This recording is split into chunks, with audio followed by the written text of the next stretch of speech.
සේදේ වකාන්තේ ශුද්ධෝත්තම පියවරුන් දෙනමක් අතර ශුද්ධ සභාවේ සංක්‍රාන්ති සමය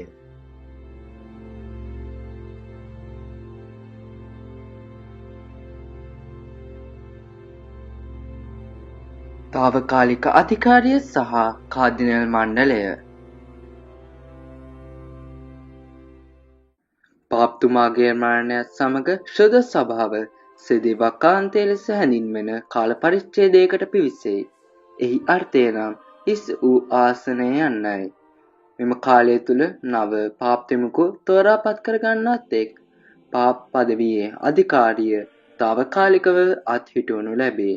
නමුත් මෙම තීරණාත්මක සංක්‍රාන්ති අවධියේ වතිකානයේ කටයුතු අධීක්ෂණය කරන්නේ කවුද?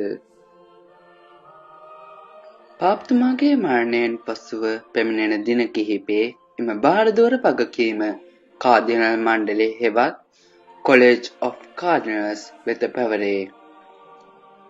මෙම කාලය අතරතුර කාදිනල් මණ්ඩලය ශුද්ධ සභාවේ දෛනික කටයුතු පාලනය කරයි. කෙසේ වෙතත් නව පාප්තුමකු තේරී පත්වන තෙක් ප්‍රධාන තීරණ කිසිවක් ගැනීමට ඔවුන්ට නොහැක. මේ අතර සුවිශේෂී වගකීම් කොටසක් කාමලෙන්ගෝ කාදිනල්තුමන් වෙත පැවරේ. වර්තමානයේ එම ධූරය කෙවින් ෆැරල් කාදිනල්තුමන් විසින් හොබවයි. එතුමන් මෙම කාලය තුළ වතිකානයේ භෞතික දේපල සහ මූල්‍යමය කටයුතු පාලනය කරයි. පාප්තුමන්ගේ මරණය සාතික කිරීමෙන් පසු කාමලෙන්ගෝ හිමිපාණන්ගේ වැදගත්ම රාජකාරි වලින් එකක් වනුයේ පාප්තුමන්ගේ නිල නිවස මුද්‍රා තැබීමයි. ඒ තුළින් වැදගත් ලේඛන ආදිය සුරක්ෂිත තැබීමද බාහිර පුද්ගලයන් අනවසරයෙන් පාප්තුමන්ගේ කුටියට ඇතුල්වීමද වළකයි.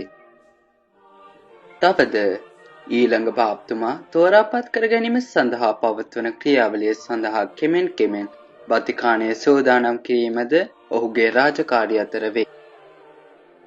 මෙම කාලය තුළ වතිකානය තුළ වැඩ කටයුතු පරිපාලනය සඳහා වතිකානය තුළ සිටින කාදිනල් හිමිවරුන් රැස් වී සාකච්ඡා කරයි. එය කාදිනල් මණ්ඩලයේ පොදු සැසිය හෙවත් ජෙනරල් කොංගරේෂන් ඔෆ් කොලෙජ් ඔෆ් කාදිනල්ස් ලෙස හැඳින්වේ. එම සැසිය මගින් කාමලෙන්ගෝ හිමිපාණන්ට සහදීමට කාදිනල්වරුන් අතර පවතින තරාතිරම් 3ක් නියෝජනය කරමින් කාඩිනල් ඩීකන්, කාඩිනල් ප්‍රීස් සහ කාඩිනල් බිෂප් ලෙස කාදිනල්වරුන් තිදෙනෙකු පත් කරගනී. තවද සෑම දින 3කට වරක් මෙම පත්වීම වෙනස් වේ.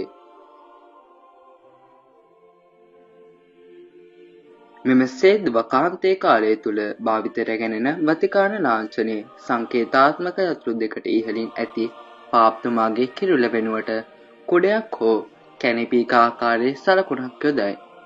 මෙය මේ කාලයේ තුල පවතින తాවකාලික සංක්‍රාන්ති පාලනය ඉඟි කරයි.